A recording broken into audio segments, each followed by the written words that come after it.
إلى أعدائهم أجمعين من يومنا هذا إلى يوم الدين.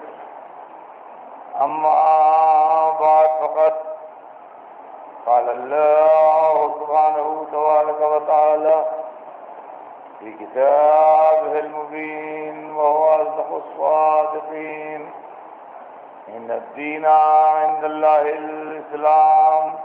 صلوات سيدنا محمد.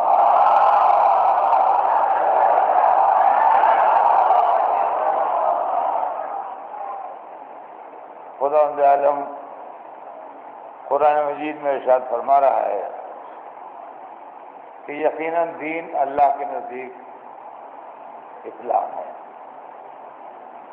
عزیزان محترم، سلسلہ کلام ذہن عالی میں ہوگا. ہمارے آپ کے درمیان اس تاریخ اسلام کی گفتگو ہے جو اہل بیت کے تعلیمات کی روشنی میں ہم کو ملی ہے، اور جس کے اندر بنیاد جو ہے وہ رہبر کا نورانی ہونا، معصوم ہونا اور عالم ہونا. کل میں نے آپ کے سامنے حضور سرور کائنات کی حیات مبارک کی کچھ جھلکیاں پیش کی اور بات یہاں پہ آگے تمام ہو گئی تھی کہ آپ نے 23 برس اور 24 برس کی عمر مبارک میں 2 سفر فرمائے شام کے، جس میں بی بی خدیجہ کا مال تجارت لے کے شام تشریف لے گئے، اور راستے کے جو واقعات تھے ان کی طرف بھی میں نے اشارہ کل کیا تھا، جو بی بی خدیجہ کے غلام میسرہ نے آن کے ان سے واقعات بیان کیے. جیسا میں نے آپ سے کل اعلان کیا تھا، آج مجھے تاریخ کے انتہائی امپارٹنٹ، انتہائی اہم اور انتہائی سینسٹیو موضوع کے اوپر تقریر کرنا ہے. میں اپنے ان تمام آڈینس سے، ان تمام سننے والوں سے جو بمبئی میں یا بمبئی کے باہر یا ہندوستان سے باہر جہاں جہاں مجھے سن رہے ہیں، میں شکر گزار ہوں کہ وہ ہمیشہ مجھے توجہ سنتے ہیں. مجھے اپنے آڈینس سے کوئی شکایت نہیں ہے، لیکن آج میں اسپیشل آپ سے ریکویسٹ کروں گا کہ آج آپ بہت توجہ سنیے.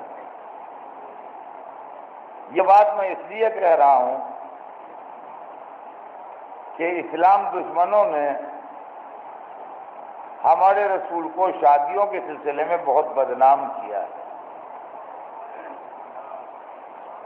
جو لوگ اخباروں پر نظر رکھتے ہیں، کتابوں پر نظر رکھتے ہیں، واقعات پر نظر رکھتے ہیں، وہ جانتے ہیں کہ رسول کی سیرت کو، رسول کے کردار کو، خاص طور سے ویسٹ میں،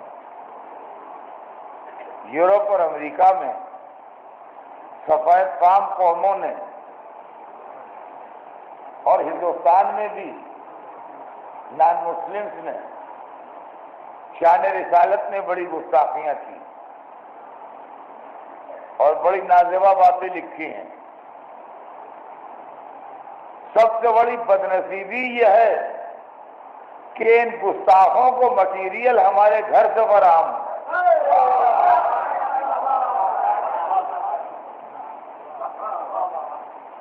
لہذا میں آپ سے آپ کی عقیدت، آپ کی محبت اور آپ کا جو اپنے رسول پر ایمان ہے اس کے حوالے سے کہوں گا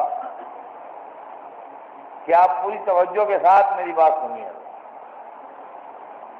جب حضور دوسرے سفر سے شام سے پلٹ کے آئے تو ایک دن بی بی خدیجہ کی ایک سہیلی جن کا نام نفیسہ تھا رسول اللہ سے راستے میں ملی، اور انہوں نے رسول سے یہ سوال کیا کہ آپ شادی کیوں نہیں کرتے؟ چھوٹا سوال اکثر عورتیں پوچھ لیتے ہیں شادی کب ہوگی کیا ہوگا، ان کا آپ شادی کیوں نہیں کرتے؟ رسول نے ان کو مختصر جواب دیا کہ میرے حالات ابھی ایسے نہیں ہیں۔ یہ وقت وہ ہے جب حضور کی عمر شریف 25 سال ہے۔ فرمایا میرے حالات ایسے نہیں ہیں۔ ظاہر ایک چھوٹا سا جواب تھا دے دیا۔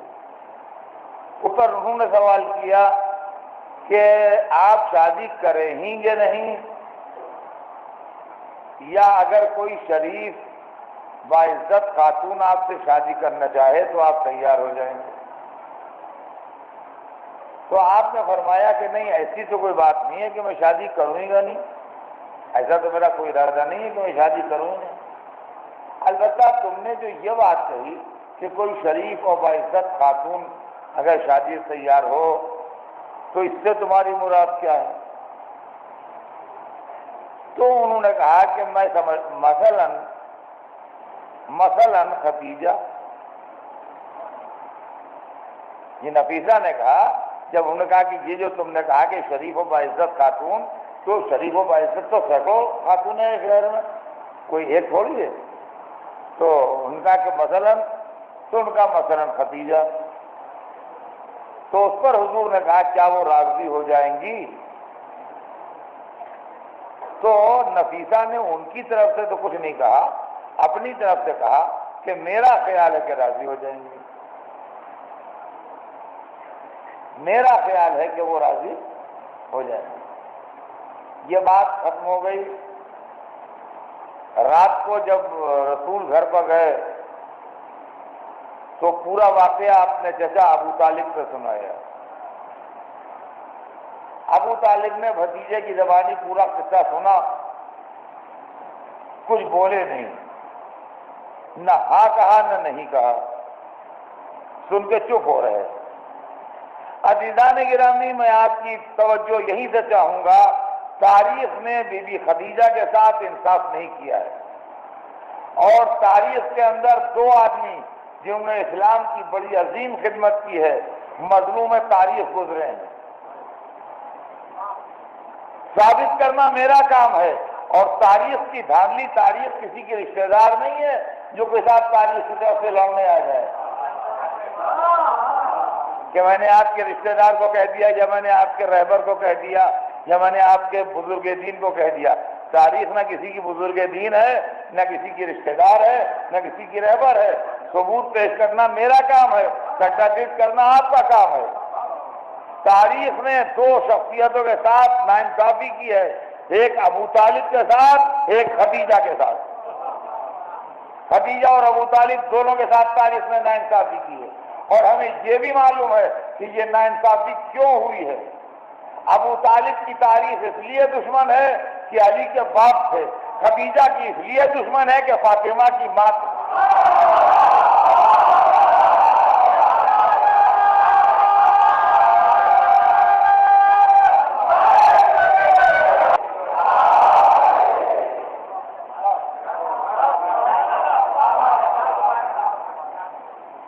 ایک افسانہ گڑھا گیا، اور افسانے کو کر کے اتنا ریپیٹ کیا گیا، اتنا ریپیٹ کیا گیا، اتنا ریپیٹ کیا گیا، اتنا ریپیٹ کیا گیا کہ لوگ اس کو سچائی سمجھنے لگے، اور وہ افسانہ یہ گڑھا گیا کہ خدیجہ رسول اللہ سے عمر میں 15 برس بڑی تھی۔ حضور کی جب شادی ہوئی تو 25 برس کے تھے، اور خدیجہ 40 برس کی تھی۔ یہ 15 برس کا افسانہ ہے، اور یہ اتنا زبردست مشہور افسانہ ہے کہ ہمارے بہت سے دوست اور بہت سے مخلص اور چاہنے والے بھی یہی خیال رکھتے ہیں کہ خدیجہ 40 برس کی تھیں اور رسول 25 برس کے تھے۔ مگر میں آپ سے ایک بات پوچھوں، ہر معاملے میں تو آپ عقل اپلائی کرتے ہیں، اس معاملے میں عقل کو سلا کے کیوں اور کرتے ہیں؟ عربستان ایک گرم ملک ہے، اور عربستان میں 10-11 برس کی لڑکی ماں بن جاتی ہے تو 15 برس کے ایج کا ڈفرنس جو ہے وہ ماں بیٹے کی ایج کا ڈفرنس ہے۔ میں آپ کو تاریخ سنا رہا ہوں، جب راستے میں نفیسہ نے رسول اللہ کو روک کے یہ کہا کہ آپ سے اگر کوئی شریف عورت خواہش مند ہو شادی کی تو آپ کریں گے کہ نہیں، اور آپ نے پوچھا مثلاً، تو ان کا مثلاً خدیجہ، تو اگر 15 برس کا ایج ڈفرنس تھا تو آپ کو کہنا چاہیے تھا کہ وہ میری بزرگ ہیں، میری ان کی عمر میں فرق ہے، میں کیسے شادی کر لوں؟ یہ عقل کو جگائیے۔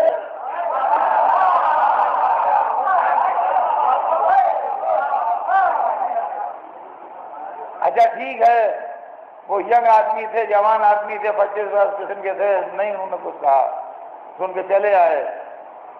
اب اس چچا کے سامنے بات کر رہے ہیں جو باپ کی طرح ہے، جس نے پالا ہے، جس نے پرورش کیا ہے، باپ نہیں ہے مگر یہ چچا ہی باپ ہے، تو بیٹا باپ سے سمجھیے کہہ رہا ہے۔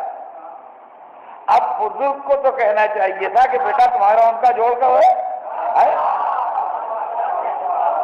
کہا تم کہا وہ، ارے یہ کیسے کہہ دیا اس عورت نے؟ غلط کہا، بالکل کوئی تمہارا جوڑ ہی نہیں ہے، ہم اچھی جگہ کہیں تمہاری شادی تمہارے جہاں میچ ہوگا وہاں کریں گے۔ وہ بھی کچھ نہیں کہتے، انہوں نے سنا اور سن کے چپ ہو رہے، اچھی بری موافقت مخالفت میں کچھ بولے ہی نہیں۔ دوسرے دن کا سویرا ہوا، وہ اندر گئے جہاں خواتین رہتی ہیں گھر میں، مردانہ حصہ اکثر گھروں میں باہر ہوتا ہے، اب وہ اندر گئے گھر میں، وہاں انہوں نے اپنی چھوٹی بہن کو بلایا،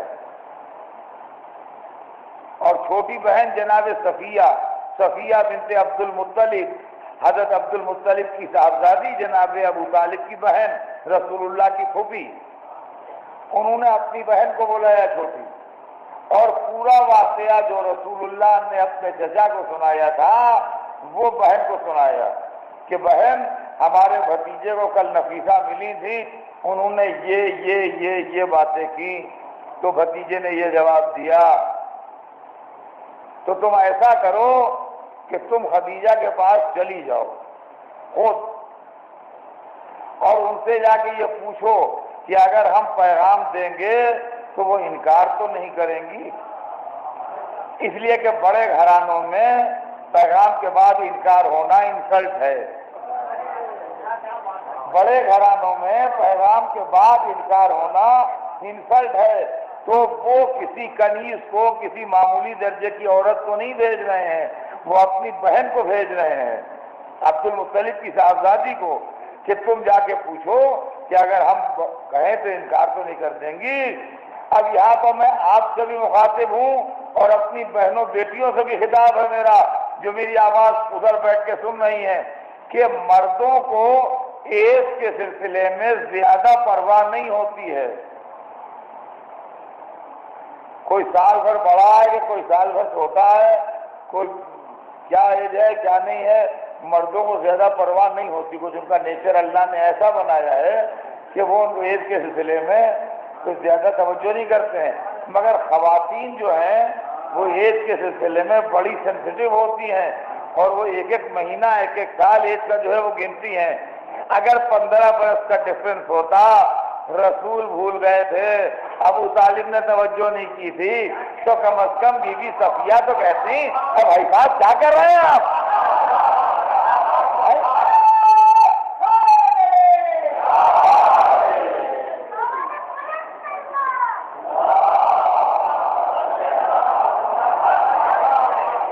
تو ان کو کہنا چاہیے تھا بی بی صفیہ کو کہ بھائی صاحب کیسی باتیں کرتے ہیں آپ، 15 برس بڑی ہیں، کوئی سکھ بھی ہے شادی ہونے کا؟ وہ چپ رہیں، جا کے وہ پوچھا انہوں نے،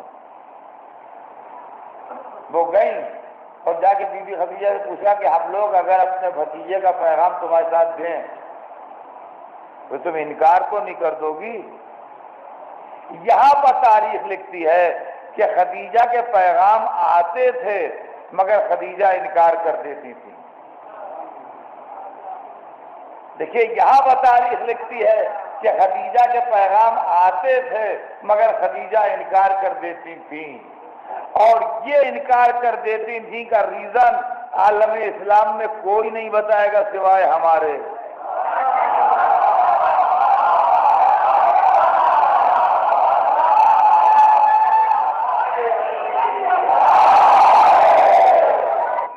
عالم اسلام میں اس کا ریزن کوئی نہیں بتائے گا سوائے ہمارے۔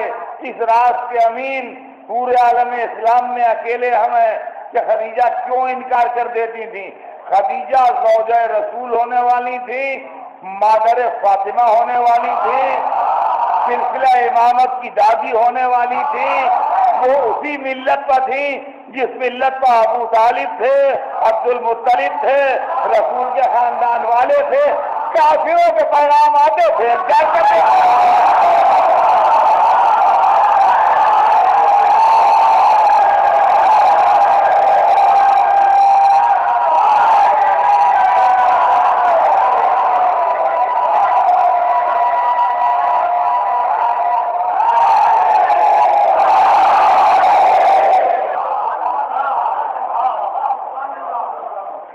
بی بی صفیہ رسول اللہ کی پھوپھی گئی، وہاں جا کے انہوں نے بات کی اور ان سے پوچھا کہ اگر ہم لوگ اپنے بھتیجے کا پیغام دیں تم انکار تو نہیں کرو گی؟ تو انہوں نے کہا کہ نہیں، اگر آپ لوگ اپنے بھتیجے کا پیغام دیتے ہیں تو میں انکار نہیں کروں گی۔ چنانچہ حضرت ابو طالب نے پیغام دیا، اور اب دو جملوں میں یہ بھی سن لیجئے کہ بی بی خدیجہ کی ایج کس کی تھی، اس لیے کہ اس سے تو میں نے انکار کر دیا کہ وہ 40 برس کی نہیں تھی، لیکن اپنے آڈینس کو یہ تو بتانا ہی پڑے گا کہ صرف کتنی تھی۔ تو طبقات ابن سعد کتاب کا نام ہے، میں حوالے نہیں دیتا ہوں، لیکن یہ معاملہ چونکہ ذرا ویسا ہے اس لیے میں حوالہ دے رہا ہوں۔ طبقات ابن سعد کتاب کا نام ہے، یہ کتاب بڑی اتھینٹک مانی گئی ہے مسلمانوں میں۔ طبقات ابن سعد والے نے عمر لکھی، وہ لکھتا ہے کہ جس سال کعبے پر ہاتھیوں کا حملہ ہوا اس سال رسول اللہ پیدا ہوئے، اور جتنے رائٹرز ہیں اور جتنے تاریخ کے لکھنے والے ہیں سب نے یہی لکھا ہے، اس میں کوئی اختلاف نہیں ہے کہ جس سال کعبے پر ہاتھیوں کا حملہ ہوا اس سال حضور کی ولادت باسعادت ہوئی۔ وہی رائٹر طبقات ابن سعد جو ہے وہ لکھتا ہے کہ کعبے پر ہاتھیوں کے حملے سے 3 برس پہلے خدیجہ پیدا ہوئی۔ وہی لکھتا ہے اسی کتاب میں کہ کعبے پر ہاتھیوں کے حملے سے 3 برس پہلے خدیجہ پیدا ہوئی۔ اب خدیجہ اور رسول کی ایج کا فرق ڈھونڈ لیجیے آپ۔ جس سال کعبے پر ہاتھیوں کا حملہ ہوا اس سال رسول اللہ پیدا ہوئے، اور کعبے پر ہاتھیوں کا حملہ ہونے سے 3 برس پہلے بی بی خدیجہ پیدا ہوئی۔ اس طرح بی بی خدیجہ کی ایج رسول اللہ کی ایج سے 3 برس زیادہ تھی۔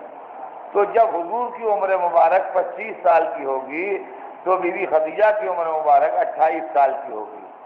یہ 3 برس کا ڈفرنس جو ہے یہ عزیزان گرامی کوئی حیرت کی بات نہیں ہے، سوائے ان لوگوں کے جن کی شادی خاندانوں میں ہوتی ہے یا پڑوس میں ہوتی ہے کہ مدتوں سے ایک خاندان ادھر سامنے آمنے رہ رہے ہیں۔ اس کے علاوہ اجنبیوں میں جو شادیاں ہوتی ہیں تو نہ لڑکی کے ماتھے پر ایج لکھی ہوتی ہے نہ لڑکے کے ماتھے پر ایج لکھی ہوتی ہے۔ ہمارے سماج میں ہم سوسائٹی میں سینکڑوں نہیں ہزاروں آپ کو ایسے ملیں گے، کسی کی بیوی اس سے 2 برس ایج میں زیادہ ہوگی، کسی کی بیوی اس سے 3 برس ایج میں زیادہ ہوگی۔ یہ کوئی ایسی بڑی حیرانی کی بات نہیں ہے کہ جو کہا جا رہے راز کیسے۔ یہ بھی افسانہ ہے کہ ان کی 2 شادیاں ہو چکی تھیں۔ اب سنیے، جب پیغام دیا جناب ابو طالب نے تو ان کے بھائی نے کزن تھے، سگے بھائی نہیں تھے، ورقہ ابن نوفل۔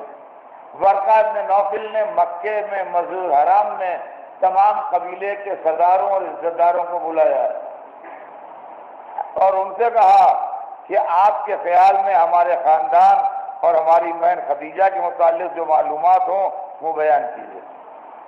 اس زمانے میں رواج یہ ہوتا تھا کہ ہر قبیلے کا ایک اسپوکس پرسن ہوتا تھا جس کو نقیب قبیلہ کہتے تھے۔ ہر قبیلے کے نقیب نے کھڑے ہو کے ایک ہی تقریر کی کہ آپ کا خاندان بہترین خاندان ہے اور آپ کی بہن خدیجہ کے لیے سوائے نیکی، خیر، اچھائی کے اور ہم کوئی اور بات نہیں جانتے۔ جب سب لوگ تقریریں کر چکے تو خود کھڑے ہوئے ورقہ ابن نوفل اور انہوں نے کہا کہ آپ حضرات نے ہمارے خاندان کے تعلق سے جن باتوں کا اظہار کیا اس کے لیے ہم شکر گزار ہیں۔ اب ہم آپ سے پوچھتے ہیں کہ کیا ایسی خاتون کو بغیر شادی کے رہنے دیا جائے؟ دیکھیے غور کیجیے گا، اب وہ پوچھتے ہیں، وہ کہتے ہیں کہ اب ہم آپ سے یہ پوچھتے ہیں کہ کیا ایسی خاتون کو بغیر شادی کے رہنے دیا جائے؟ تو سارا مجمع کہتا ہے نہیں نہیں نہیں، بالکل نہیں، بالکل نہیں، ان کی شادی ہونا چاہیے۔ میرا کہنا یہ ہے کہ یہ تیسری شادی میں نخرے نہیں ہوتے ہیں۔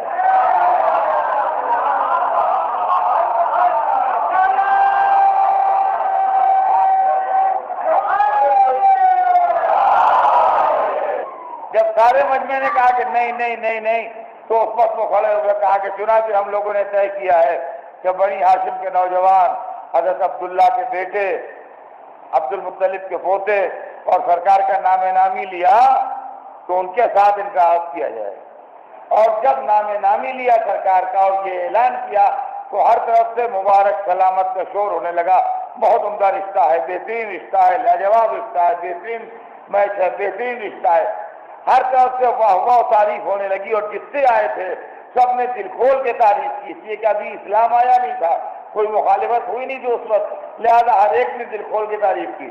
میں پھر آپ کو یاد دلاتا ہوں کہ تاریخ لکھتی ہے کہ خدیجہ انکار کر دیتی تھی، اگر 15 برس کا ایج ڈفرنس ہوتا تو کوئی بڈھا کا جلا ہوا عرب بولتا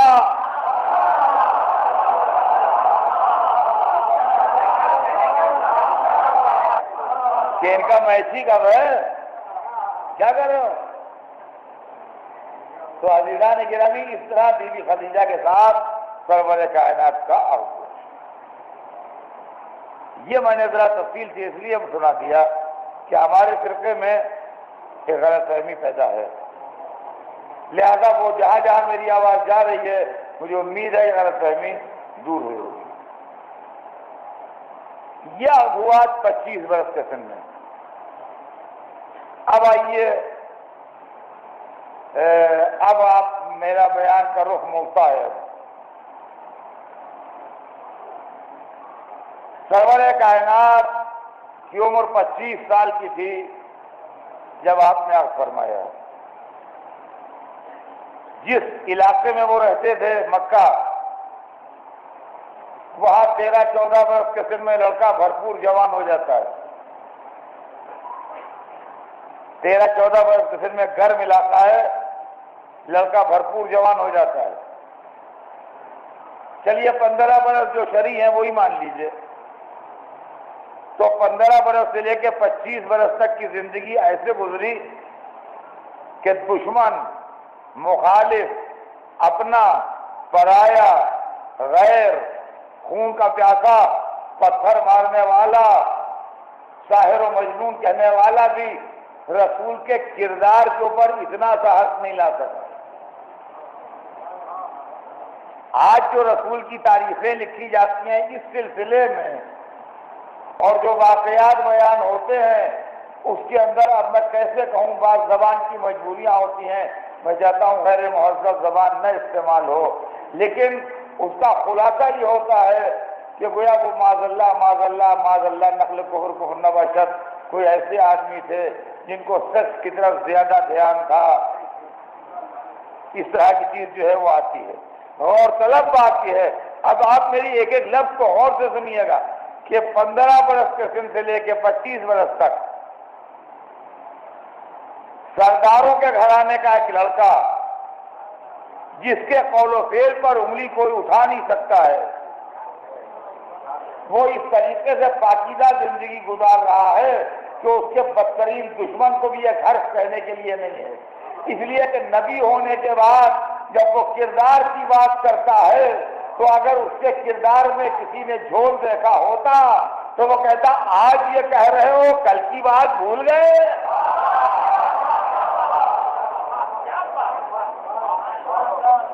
اور اس کے بعد جو لوگ اس ٹائپ کے ہوتے ہیں، اب میں زیادہ ڈیٹیل نہیں بیان کر سکتا، مجمع سمجھدار ہے، اچھی سمجھتا ہے، جو لوگ اس ٹائپ کے ہوتے ہیں جن کو شادیوں کا شوق ہوتا ہے، کئی بیویاں رکھنے کا شوق ہوتا ہے، اور عربوں میں تو اور عام تھا، عربوں میں تو آج بھی ہے اور کل بھی تھا، سب تھا، کچھ ڈومیسٹیکل سچویشن بھی ہوتی ہیں، کچھ ہوتا ہے، بارہ جو بھی ہو، 25 سال 10 مہینے اس طرح اس بیوی کے ساتھ زندگی گزاری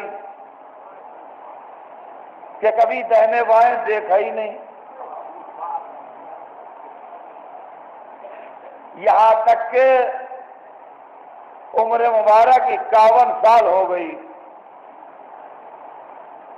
عزیزان گرامی، انصاف سے بتائیے، وہ لوگ کہ جن کا رجحان سیکس کی طرف ہوتا ہے اور وہ لوگ جو جن سے مخالف کی طرف زیادہ لگاؤ رکھتے ہیں، کیا 51 سال کی عمر تک پرسکون رہنا ان کے لیے ممکن ہے؟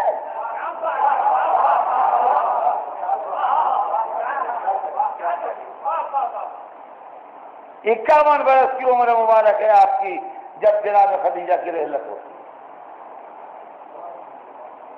اور چلیے کوئی سوچ سکتا ہے خدیجہ کے احسانات تھے، خدیجہ کی شخصیت تھی، خدیجہ کے دل کو دکھ نہ پہنچے اس لیے انہیں دوسری شادی نہیں کی۔ اب تو خدیجہ گزر گئی، اب تو کسی کمسن لڑکی سے شادی رچائیں،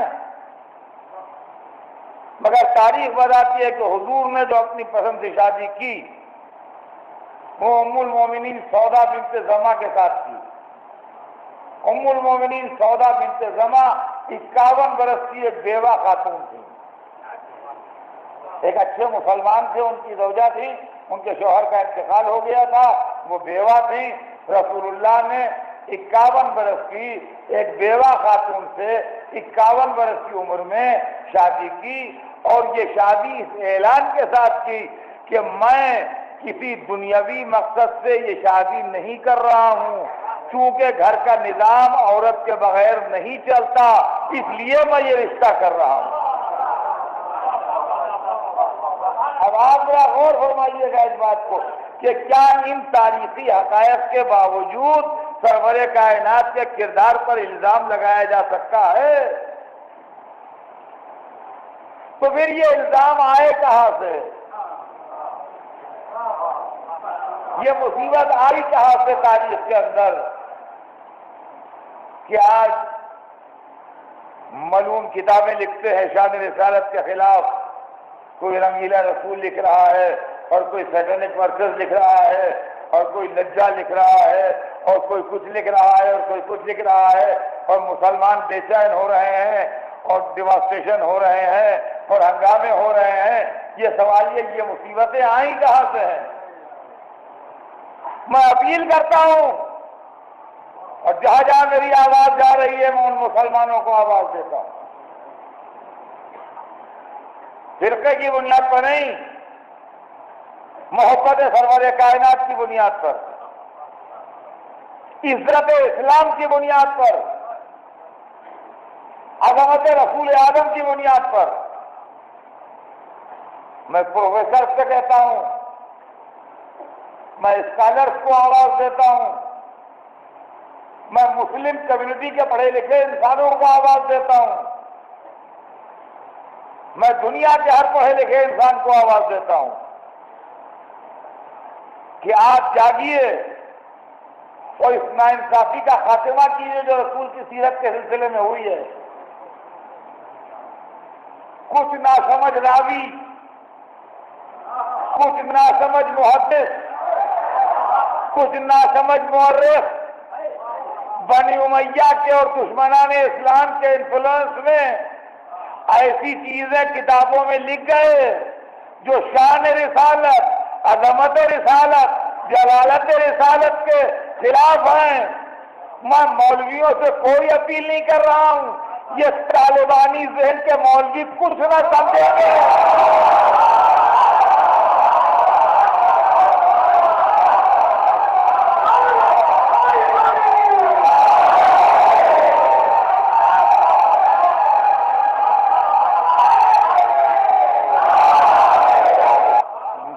کچھ کہنا نہیں ہے، انہی کا تو کیا دھرا سب جو اسلام بھگت رہا ہے۔ لیکن میں صاحبان فکر سے، سمجھداروں سے، انٹلیکچوئل سے، ہائیلی کوالیفائڈ لوگوں سے، ڈاکٹرز سے، انجینئر سے، پروفیسر سے، ماہرین قانون سے، مختلف سبجیکٹ کے جاننے والوں سے، انصاف پسند مسلمانوں سے اپیل کرتا ہوں کہ آپ کتابوں سے ایسی چیزیں نکلوائیے۔ میں جانتا ہوں نکلوانا بھی آپ کے بس میں نہیں ہے، لیکن کنڈم کیجیے اور دنیا کے سامنے یہ بات رکھیے کہ ہمارا ان معاملات سے کوئی تعلق نہیں ہے۔ ہر روز وہی بات آتی ہے سامنے جو 2-3 دن سے کہہ رہا ہوں کہ ہمارا راوی نہ جائے چاہے اسلام جائے۔ یہ عجیب و غریب دورنگا کھیل ہے اسلام میں کہ ایک طرف کسی کی عمر بڑھانے پر اصرار ہے تو دوسری طرف کسی کی عمر گھٹانے پر اصرار ہے۔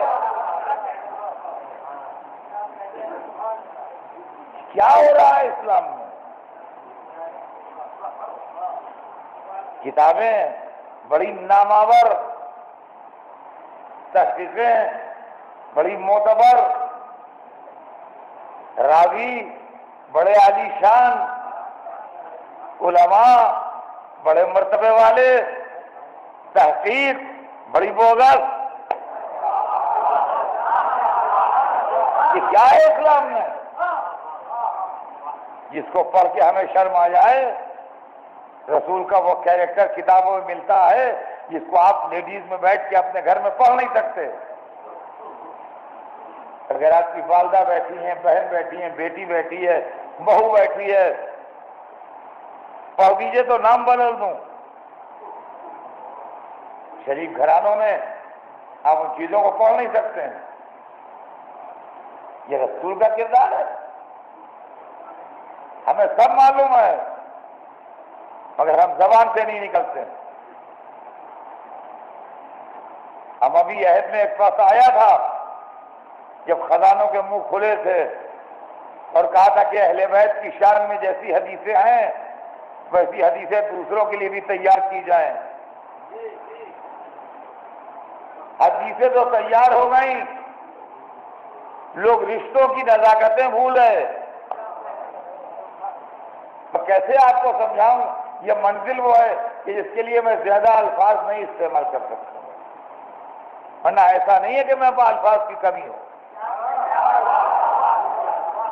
مگر میں ان حدوں میں رہتے ہوئے بات کرنا چاہتا ہوں جو حدیں ایک مہذب معاشرے کے لیے لازم ہیں۔ یہ بمبئی شہر پورٹ سٹی ہے، دنیا میں جتنے بھی لوگ جاتے آتے ہیں ان میں سے بڑی تعداد بمبئی کے ذریعے داخل ہوتی ہے ملک میں اور بمبئی سے جاتی ہے باہر۔ تو بمبئی ایئرپورٹ کے اوپر جا کے دیکھیے ہمیشہ فیملیز کا ہجوم رہتا ہے۔ کسی کا خاندان والا عرب سے آ رہا ہے، کوئی امریکہ سے آ رہا ہے، کوئی افریقہ سے آ رہا ہے، کوئی کہیں یورپ سے آ رہا ہے، ہمیشہ ہے۔ اب ایک صاحب کہیں باہر سے 2-3 برس کے بعد آ رہے تھے تو پورا خاندان کھڑا تھا۔ وہ ایئرپورٹ سے باہر نکلے، ایک لڑکے کو لیا گود میں، کلیجے سے لگایا، پیار کیا، کہا یہ کون ہے؟ کہا ان کا نواسا ہے۔ کہا ہاں ہاں ہاں ہاں۔ ایک دوسرے لڑکے کو اٹھایا، گود میں لیا، پیار کیا، کہا یہ کون ہے؟ کہا یہ بھی ان کا نواسا ہے۔ ایک جوان لڑکی کھڑی تھی، مجمع عام میں سب کے وہ آن کے چمٹ گئی، کہا یہ کون ہے؟ کہا ان کی بیٹی ہے، 3 برس کے بعد باپ کو دیکھ رہی ہے۔ سوسائٹی اور تہذیب کے دامن پر کہیں شکن نہیں ہے۔ ایک جوان لڑکا آن کے ان کے کلیجے سے لگ گیا، لپٹ گیا، ہم نے جلدی سے بول کے کلیجے سے لگایا، ان کا یہ کون ہے؟ کہا ان کا داماد ہے۔ ایک خاتون کونے میں الگ کھڑی ہیں، مگر بہتر ہے کہ وہ الگ ہی کھڑی رہیں، ورنہ دامن تہذیب پارا پارا ہو جائے۔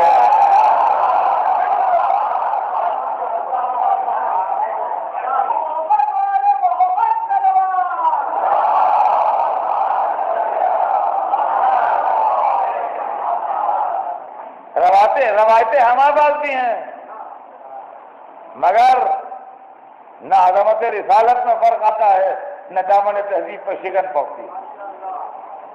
یہ جس کو گود میں لیے بیٹھے ہیں کون ہے؟ کہا نواسا ہے۔ جس کو پشت پہ بٹھائے کون ہے؟ کہا نواسا ہے۔ جس کو جھک کے پیار کر رہے ہیں بچی کو یہ کون ہے؟ کہا یہ نواسی ہے۔ اس کو کلیجے سے لگائے کون ہے؟ کہا یہ بیٹی ہے، یہ داماد ہے۔ یہ تمام وہ ہے رسول کے خاندان والے جن کو رسول کلیجے سے لگائے ہیں۔ بس تہذیب اتنی ہی تک رکھیے، اس کے آگے نہ بڑھیے۔ عزیزان گرامی، اب میں آپ سے کیا کہوں، آپ جانتے ہیں اور پہچانتے ہیں، تاریخ پڑھیے آپ کو سب معلوم ہو جائے گا۔ لیکن سرور کائنات کی شخصیت کو بدنام کرنے کے لیے جو کچھ ہوا ہے، 51 سال تک سرور کائنات نے اس طرح زندگی گزاری ہے کہ کسی طرف مڑ کے دیکھو۔ 51 سال کی عمر میں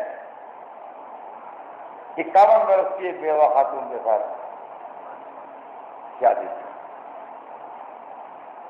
اور اس کے بعد تاریخ کے اندر حضور کی 9 شادیاں اور ہیں۔ جو لوگ کہتے ہیں 9 بیویاں، 9 بیویاں، 9 نہیں 11۔ اپنے معلومات آپ کریکٹ کیجئے، اکثر یہی مشہور ہے 9 بیویاں، 9 وقت وفات زندہ تھیں، ٹوٹل لائف میں 11 بیویاں۔ لیکن ان حالات کو، اس پورے پس منظر کو سمجھیے کیا ہے۔ مکے میں بی بی خدیجہ کے رحلت کے بعد آپ نے بی بی سودا کے ساتھ شادی کی، اور اس وقت ان بی بی کی عمر مبارک جو تھی وہ 51 سال تھی، اور وہ ایک بیوہ خاتون تھی۔ اس کے بعد سن 2 ہجری میں آپ کا ام المومنین عائشہ کے ساتھ ہوا۔ اس کے بعد آپ کے پاس اسی سال ایک 80 برس کی خاتون آئی، 80 ایئرس اولڈ لیڈی آئی، اور انہوں نے کہا کہ یا رسول اللہ میں آپ سے شادی کرنا چاہتی ہوں۔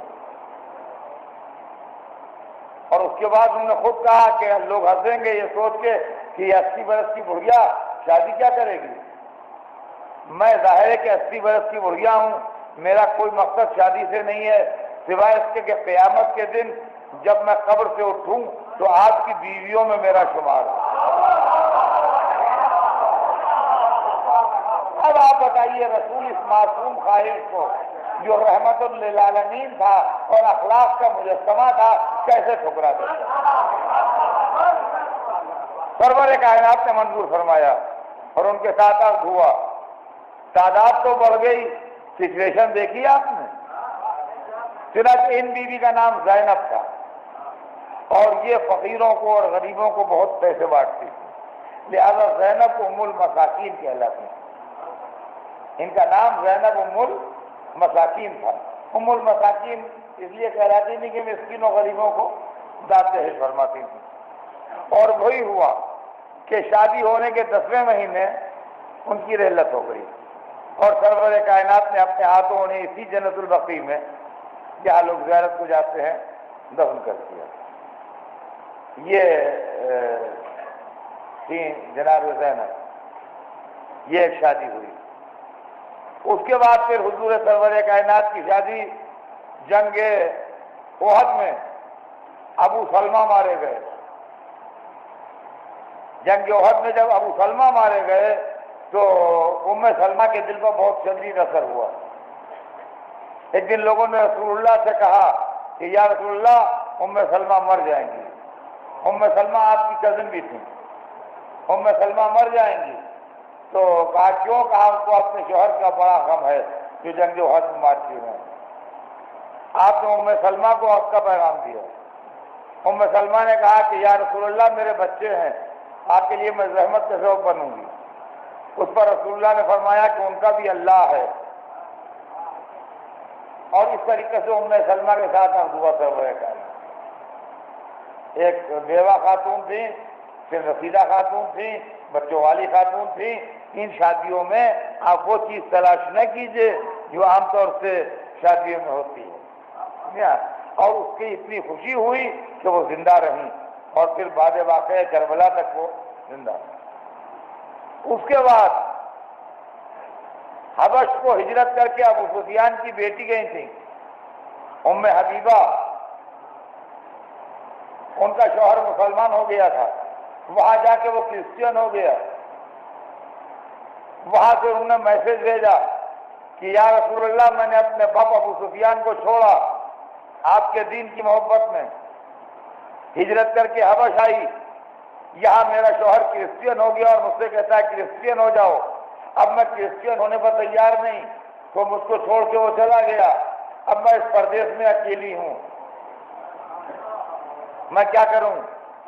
رسول اللہ نے ان کو بلایا اور ان کے ساتھ عرض فرمایا، یہ سیاسی نقطۂ نظر سے بہت اہم تھا۔ یہ ایک شادی ہوئی۔ اس کے بعد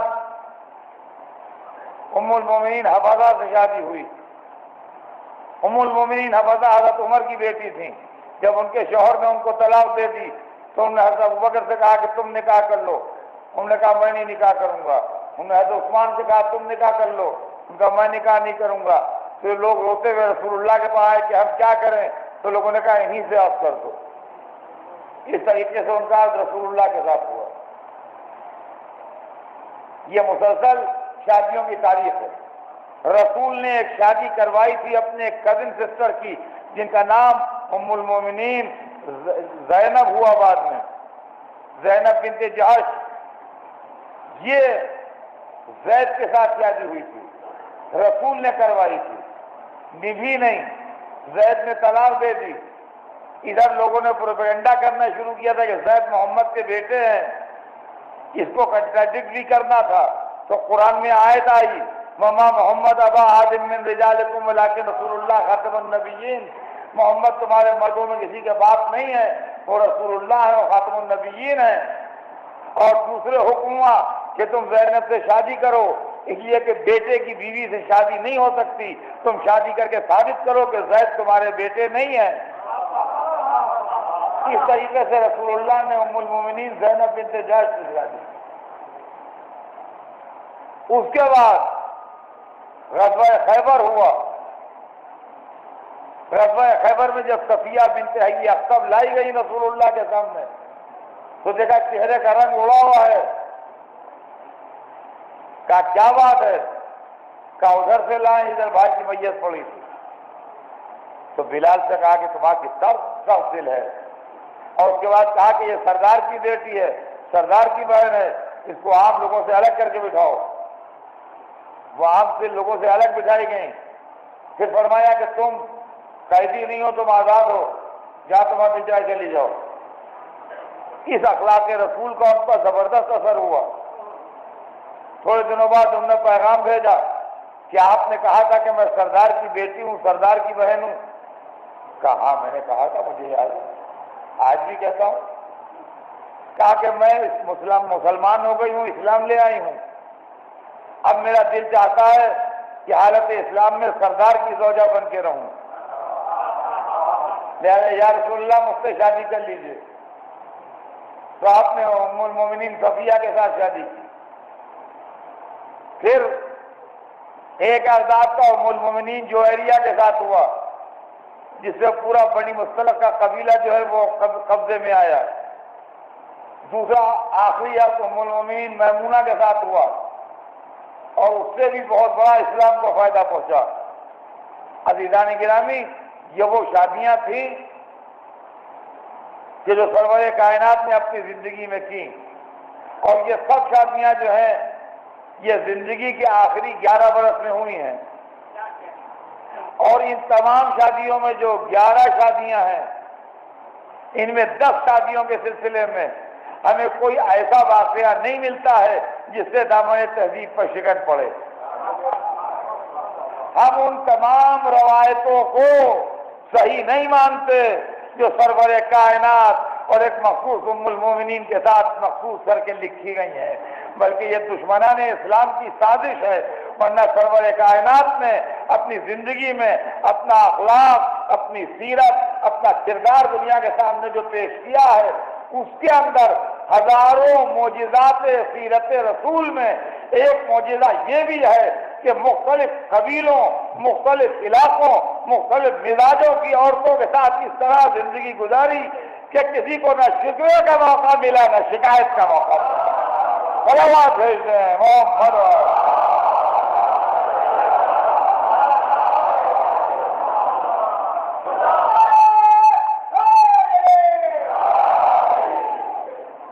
میں آپ کی خدمت میں یہ عرض کر رہا تھا، کیا وقت آ گیا ہے اور موقع ہے تو ان تمام چیزوں کو جن سے دامن رسالت کا دھبا آتا ہے، جسے شان رسالت مجروح ہوتی ہے، جس سے رسول کی بزرگی، جلالت شان اور رتبے میں فرق آتا ہے، وہ عالم اسلام اس کو کنڈم کرے۔ اس لیے کہ یہ ساری چیزیں جو ہیں یہ بات کی پیداوار ہیں، یہ بعد میں ایڈ کی گئی ہیں، یہ ملاؤں کی فکر ہے، اسلامی فکر نہیں ہے۔ یہ ملاؤں کی فکر ہے، اسلامی فکر نہیں ہے۔ اور ملا بھی کون سے ملا؟ جن کا ذہن ہر وقت ایک مخصوص دائرے میں گھومتا رہتا ہے اور اس کے آگے پیچھے سوچنے کی ان کو فکر نہیں ہوتی۔ وہ جن کو ہر وقت ایک ہی فکر ہو، آج جو کچھ ہم اپنی آنکھوں سے دیکھ رہے ہیں، کیا یہ اسلامی ہے؟ اسکولوں کو اڑا دینا، بے گناہوں کو مار ڈالنا، عورتوں کو پڑھنے نہ دینا، یہ اسلامی ہے؟ تو آج جو لوگ ہمارے سامنے ہیں ان کو تو ہم کنڈم کر دیتے ہیں کہ یہ غلط ہیں، اور اگر 1200 برس پہلے ہیں تو اس قابل ہے کہ چومے چاٹے جائیں، بڑا احترام ہو۔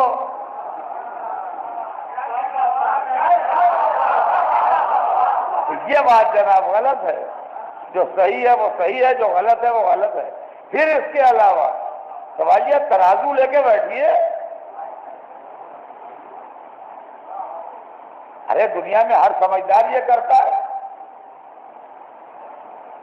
دو چیزوں کا دھندا سامنے آتا ہے، ایک کے اندر نفع بہت ہے، ایک کے اندر کم ہے، تاجر کون سا کاروبار کرے گا؟ بھائی وہی کاروبار کرے گا جس میں نفع زیادہ ہے۔ کھیتی کسانی میں ایک کراپ بوئیے تو اس میں نفع زیادہ ہے، دوسری بوئیے تو کم ہے، تو کسان وہی بوئے گا جس میں نفع زیادہ ہے۔ سروس مل رہی ہے، اس جگہ سروس کریں گے تو زیادہ پیسے ملیں گے، اس جگہ سروس کریں گے تو کم پیسے ملیں گے، تو ہم ظاہر ہے جہاں زیادہ پیسے ملیں گے وہاں سروس کریں گے۔ تو جب زندگی کا اصول یہ ہے تو ترازو لے کے بیٹھیے۔ اگر صحابی، راوی، محدث، مقرر زیادہ وزنی ہو تو انہیں لے لیجئے، اگر محمد زیادہ وزنی ہو تو انہیں لے لیجئے۔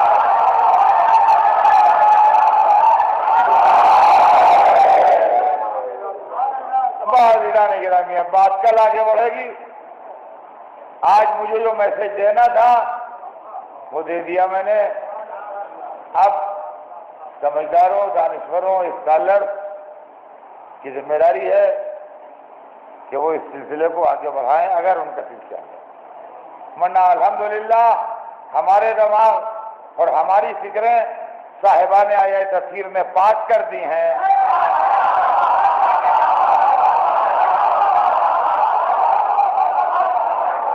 لہذا ہمارے دماغ میں اس طرح کی کوئی بات نہیں۔ در اہل بیت کو آنے کا فائدہ یہی ہے کہ الحمدللہ اس طرح کی کوئی بات ذہن کو پراگندہ نہیں کرتی۔ تاریخیں گزر رہی ہیں، حسین کا فیض اسلام کی تاریخ کو فائدہ پہنچا رہا ہے۔ آج چھٹی رات آ گئی اور عزیزان گرامی، آج کی رات وہ رات ہے جس میں ہم شہزادی زینب کو ان کے بیٹوں کا پرچہ دیں۔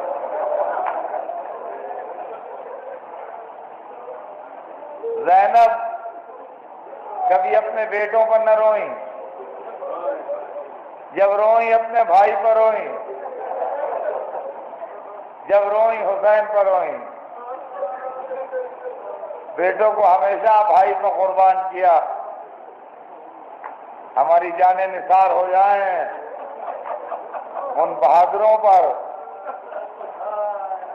جو نانا اور دادا دونوں کی طرف سے شجاعت کے ورثہ دار تھے، جن کا نانا حیدر کرار تھا اور جن کا دادا جعفر طیار تھا۔ حیدر کرار کو تو آپ جانتے ہی ہیں، حضرت جعفر مولا علی کے سگے بڑے بھائی تھے۔ جعفر ابن عبد المطلب، رسول اللہ جعفر سے بڑی محبت کرتے تھے۔ جنگ موتا میں جعفر علمدار تھے۔ جعفر کے بھی نصرت اسلام میں دونوں ہاتھ کاٹے گئے، اور جعفر کی شہادت کے سلسلے میں ایک بات اور بھی سنا دوں بچوں کو کہ جب میدان جنگ میں جعفر کی لاش ملی ہے تو سینے کے اوپر بہت سے زخم ایسے ملے کہ ہر ایک زخم موت کے لیے کافی تھا۔ سینے پر بہت سے زخم ایسے ملے کہ جن میں کا ایک زخم بھی آدمی کی شہادت کے لیے اور موت کے لیے کافی ہے۔ مگر جب میت کو پشت کی طرف سے دیکھا گیا تو پشت پر ایک خراش بھی نہیں تھی۔ اس کا مطلب جعفر جتنی دیر لوٹتے رہے آگے ہی بڑھتے رہے، ایک سیکنڈ کے لیے میدان جنگ سے پیٹ نہیں دی۔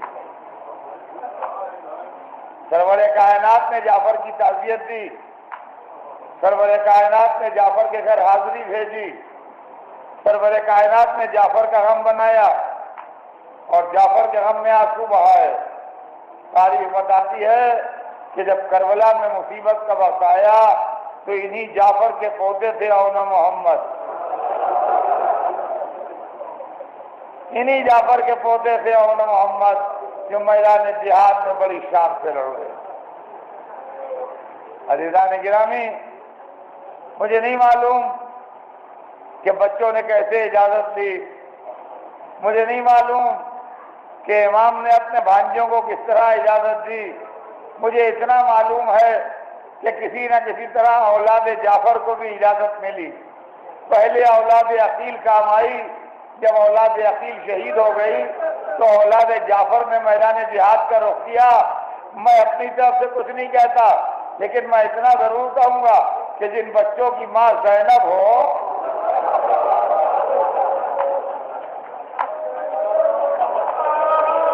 جن بچوں کی ماں زینب ہو، کیا ان کی شجاعت کا کوئی اندازہ لگا سکتا ہے؟ ہمارے پاس تو لفظیں نہیں ہیں، ہم نہیں کہہ سکتے اس لیے کہ ہمارے منہ میں وہ زبان نہیں ہے۔ ہاں، میر انیس کہہ گئے ہیں، میں آپ کو میر انیس کی زبانی سنا دوں۔ اللہ نے ان کو یہ صلاحیت دی تھی کہ وہ ایسی باتیں کہہ جائیں۔ شہزادی زینب کی زبانی میر انیس سناتے ہیں کہ اپنے بچوں کو نصیحت کر رہی ہیں ماں، اور کہہ رہی ہے تم کیوں کہو کہ لال خدا کے ولی کے ہو۔